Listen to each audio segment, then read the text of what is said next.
पास 10 महीने का लड़का कहाँ से कितने साल का डिफरेंस हो गया? 3 साल का हो गया सर। और लड़का 10 महीने का दिखा रही है सर। तो फिर कितना 3 gap साल आएगा? से बाप के घर में रह रही है और 10 महीने का उसके पास लड़का आ गया, तो मैं उस लड़के का खर्चा कहाँ से दे दूँ? जब वो लड़का 3 साल से अपने बाप के घर रह रही है तो वो चाहे 10 बच्चे दिखा दो, मेरे को क्या पता, भले ही उसने दूसरी शादी कर रखी है तो उससे लो ना खर्चा। इसमें फिर आपको कहाँ घपला लग रहा है? इसमें घपला ये लग रहा है कि सर वो जब 10 महीने का ध्रुव नाम का लड़का दिखा रही है तो वो जब 22 फरवरी 2017 से अपने बाप के घर रह रही है और 2020 में उसके पास 10 महीने का लड़का कहाँ से आ गया? सबसे बड़ा घपला ये। दूसरा इसके अंदर क्या दिखाती है कि मेरी छोटी बहन की रोशनी की शादी अपने बड़े भाई के साथ ज़बरदस्ती 2/3/2015 को करवा दी। जब मेरी खुद की शादी ही 19 जून 2015 को हुई है तो मैं उसकी छोटी बहन की शादी 2/3/2015 में ज़बरदस्ती किस तरह करा सकता हूँ? तो मैं सर आपका और मीडिया में आने का सबसे बड़ा मकसद ये है कि सर जो आईओ है, जो अधिकारी हैं, जो पुलिस है, वो किस इन्वेस्टिगेशन कैसी तफ्तीश करके हमारे को गुनहगार ठहरा रहे हैं, जबकि हमारे खिलाफ मुकदमा किस आधार पे किया। तो मैं उस पुलिस प्रशासन से सरेआम ये बोलता हूँ कि आप वो सबूत वो प्रूफ करें जिसके आधार पे हमारे पे मुकदमा दर्ज किया। हम पारे पे मुकदमा दर्ज हो गया, ऑन ट्रायल कोर्ट है, तो लेकिन अब मैं उच्च अधिकारियों से ये अपील करता हूं कि उन आईओ के खिलाफ वो कानूनी कार्रवाई की जाए ताकि कोई आगे से कोई गुनहगार मतलब कि बेकसूरवार सजा न भुगते और उनके साथ कभी किसी के बेचारे के साथ गलत ना हो। मैं तो ऑन ड्यूटी था, सर्विस पे था, मैं अपना सबूत प्रूव कर सकता हूं। जो जवान, जो इंसान, जो बेचारे गरीब खेती बाड़ी करते हैं, जो नौकरी पे नहीं है, वो किस प्रकार से प्रूव करे कि वो मौके पे मौजूद नहीं थे। ठीक है, जब भाई तुमने सारी बात सुनी फौजी साहब की, शुरू तो लेकर आखिर तक 2014 में शादी हुई थी, 2015 का रजिस्ट्रेशन है, उसमें भी घपला पाया, वह कैंसिल होगी, फौजी ड्यूटी पे पाया। फिर और दूसरी बात, एक फौजी साहब ने आरोप लाया अकबर नन्नू बड्डा डकैती का जो केस था इनके जीजाजी पर लग गया और 7 में नाम था इनका, और फिर ये पाए ऑन ड्यूटी, वहाँ से भी इनका नाम कट गया। तो 2 प्रूफ तो ये थे। तीसरा प्रूफ था दहेज का लाया था भाई नन्नू, भाई 2015 की तो शादी दिखाई दी और 14 तो दहेज का ला दिया और 15 वाली में नू बता दिया अग भाई नन्नू 15 ने मामे तो बिना दहेज शादी करी। तो 3 झूठ। ठीक है फौजी साहब जी सर। चौथा झूठ फौजी साहब ये बतावा है, इनके आरोप सही है। अकबर चौथा आरोप यो है 2017 में हुआ, यहाँ से चली गई और 2020 में डाला केस है अकबर नन्नू मेरा 10 महीने का बच्चा है, तो 3 साल का डिफरेंस है गया। तो इवन चाहे तो फौजी साहब ने बेरा, चाहे उनने बेरा भी 2017 में गई थी, 20 में गई थी वो फौजी साहब ये और सबूत अकबर और देख लियो तो हमें सारी बात हमें सुन लियो हो और गलत गलत हमने सारी बात बेरा। एक बात और पूछा फौजी साहब ने और दिखा दो, क्या दिखाना चाहो फौजी साहब? सर मैं ये बोला कि मैं अपनी तरफ से नहीं बोला सर, और नहीं अपनी तरफ से कुछ कहना चाह रहा, मैं तो उनके कागजात पे बोल रहा हूँ जो पुलिस ने तफ्तीश की है, जो उन्होंने मुकदमा दायर करवाया है। ये देख लिए सर, आप इसमें खुद देख सकते हो कि उसने क्या दिखाया है कि मैं 22 फरवरी 2017 से 8/8/18 को रात को लगभग रात ने, एक और चीज़ सर इसमें मेरे को आज जब ध्यान से पढ़ा तो इसमें दिखाया कि 8/8/18 को लगभग रात को सुरेंद्र हमारे घर में कूद गया और मैं हमारे साथ छेड़छाड़ की, मारपीट की और इसकी एक MLR भी कटवा रखी है। जबकि पुलिस अपनी तफ्तीश में, सुरेंद्र मैं सर खुद, अच्छा जी, तो पुलिस अपनी तफ्तीश में क्या बोलती है कि 8/8/18 को सुरेंद्र कुमार ऑन ड्यूटी था। इसके अंदर FIR के अंदर चौथी उठाएगी, पांचवी सर, इसमें पुलिस खुद दिखाती है कि 8/8/18 को सुरेंद्र ऑन ड्यूटी है। उनके पीर का है कि?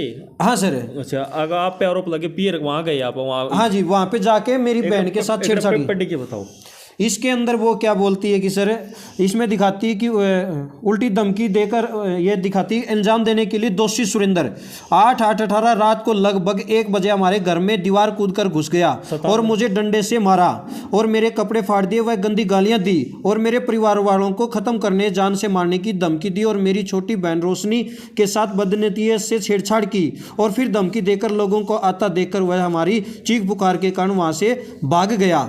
लेकिन पुलिस अपने चलान में क्या दिखाती कि 8/8/18 को सुरेंद्र कुमार ऑन ड्यूटी था और इसने कोई छेड़छाड़ नहीं की। दौरान तफ्तीश ये पाया जाता है कि 400 जो मतलब कि छेड़छाड़ की उन्होंने बनाई थी। इसमें भी आपके खिलाफ कोई कार्रवाई हुई? हाँ सर, 354A को तर्क किया जाता है। छेड़छाड़ की उन्होंने लगाई थी 354A को तर्क किया जाता है। इसमें फिर पुलिस क्या करती है, उसकी 19 जनवरी 2014 की शादी को वैलिड करके मुझे और मेरी मम्मी को दहेज मांगने में गिरफ्तार कर लेती है। लेकिन मैंने पुलिस की आईओ जो ASI नीलम कुमारी थी, राजेश कुमारी थी, इनमें दो ये थी जो जाँच कर रही थी। मैंने उन्हें बताया कि श्रीमान आप पहले इससे अपनी शादी का प्रूफ मांगे ताकि मुझे भी सहूलियत हो। तो वो बोलती है कि मुझे शादी का कार्ड दिया है जिसमें दिखाया है कि मेरी शादी 19 जनवरी 2014 में हुई है, और जो बही के अंदर हम शादी के न्योते लिखते हैं उसमें भी दिखाया कि मेरी शादी 19 जनवरी 2014 में हुई है। तो मैंने आईओ से बोला कि मैडम ये देखिए, उसने शादी 19 जून 2015 की दिखाई है और तहसीलदार नरवाना के रजिस्टर्ड हो चुकी है। तो जब शादी 19 जून 2015 में हुई है तो मैं 14 में उस पर दहेज कैसे मांग सकता हूँ। तो पुलिस वाली उस बात को फिर भी सही साबित करके और मेरी मम्मी को गिरफ्तार कर देती है, जबकि सबूत दिखा रहा हूँ, तहसीलदार नरवाना का रजिस्टर्ड दिखा रहा हूँ। सारी 100 बातें एक बात पूछें भाई साहब, सारे सबूत देने लग रहे हो, श्यामी बात दे दी, सबूत दे दी, फिर भी आप ना धक्का पिलन लग रही हैं कि भाई तू चोर, क्या कमियां हैं? कमियां ये है सर कि पुलिस जो 249 FIR थी उन्होंने दायर कर दी, हमारे से पैसे ले लिए। वो पैसे जो रिकवरी के उन्होंने सर्टिफिकेट दिखाए हैं वो ASI सुरेश कुमार ने अपने पास रख लिए। अब वो जब उन्होंने चालान पेश कर दिया, हमारे को दोषी ठहरा दिया, तो वो अब अपने गुनाह को, अपनी गलती को छुपाने के लिए वो ये कार्रवाई कर रहे हैं। तो मतलब ये है उन अपने दोस्त ने छुपाने का तर आपको पीछे जा रहे हैं। जी सर, ये आरोप है ना? जी सर। लेकिन मैं उच्च अधिकारियों से अपील ये करना चाहता हूं कि श्रीमान FIR नंबर 249, FIR नंबर 261 और तहसीलदार नरवाना का रजिस्ट्रेशन 188 RC 2015 की फाइल, इसकी जांच की जाए और इसमें जो भी शादी वैलिड करें, अगर 14 की शादी वैलिड करते तो 15 के दोषियों को सजा दी जाए और 15 की शादी वैलिड करते तो 14 के दोषियों को सजा दी जाए। दूसरा मैं अपील ये करना चाहता हूं कि सर जो पुलिस ने रिपोर्ट अभी प्रोड्यूस करी है कोर्ट के अंदर, उसमें ये दिखाती है कि पुलिस की सुरेंद्र के नाम से 3 स्टैम्प पेपर खरीदे गए। अगर मेरे नाम से, मैंने हस्ताक्षर लेके विजय कुमार श्योकन से 3 स्टैम्प पेपर खरीदे गए, अगर विजय कुमार श्योकन से मैंने 3 स्टैम्प पेपर खरीदे हैं और मैं तहसील नरवाना में उपस्थित था, तो वहाँ पे मेरा आइडेंटिटी प्रूफ भी मांगा जा सकता था। उस फाइल में मेरा एज प्रूफ भी होना चाहिए था, उस फाइल के अंदर मेरा स्टैम्प पेपर भी होना चाहिए था। पुलिस क्या दिखाती है कि विजय कुमार श्योकन से 3 स्टैम्प पेपर तो खरीदे गए हैं लेकिन फाइल के अंदर नहीं लगे।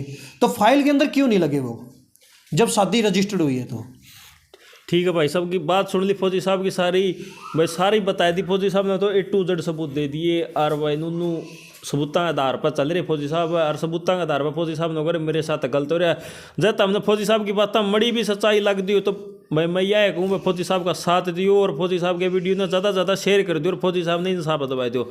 जय भाई, कोई आप अपना नंबर भी देना चाहोगे फौजी साहब, अगर जय कोई भाई आपकी सपोर्ट में आना चाहो? सर जी, मैं सभी भाइयों से अपील ये करता हूँ कि मेरी बात को सही ना माने, बात माने। FIR नंबर 249 सिटी थाना नरवाना, FIR नंबर 261 12/11/2018 महिला थाना जींद और शादी की रजिस्ट्रेशन फाइल 188 RC 2015 तहसीलदार नरवाना से निकलवाई जाए और इसकी जांच की जाए।